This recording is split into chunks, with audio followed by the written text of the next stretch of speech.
Бирөөнү подстава кылдыңбы бир тууган? Бирөөнү жалган жала жаап, салып берип, түрмөгө каматып, сотко алып барып, ак жерден күйгүздүңбү? Бул дүйнөдөн ишенип койгун бир тууган. Бул дүйнөдөн сен да ошо сүрөттү көрмөйүнчө сага ажал келбейт. Сен да ошо нерсени көрөсүң. Бир туугандар, ошон үчүн келгиле, бир мусулманбыз. Ыйманыбыз келген, Кудайдан корккон адамдарбыз.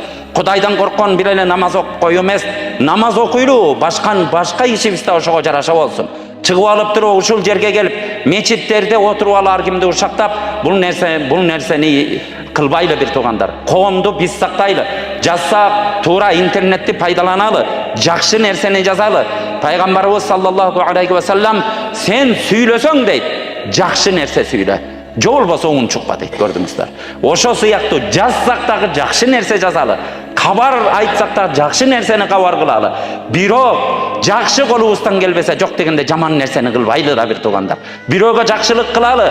Жакшылык колубуздан келбесе, жамандык кылбай коюу сөзсүз колубуздан келет. Жамандык кылбай кой. Жок дегенде жамандык кылбайлы.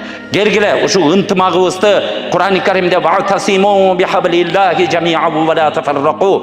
Алланын жолун кармагында баарыңар бириккиле, ал жолдо кайра ажырашпагыла деп эки буйрук кылган Алла Таала.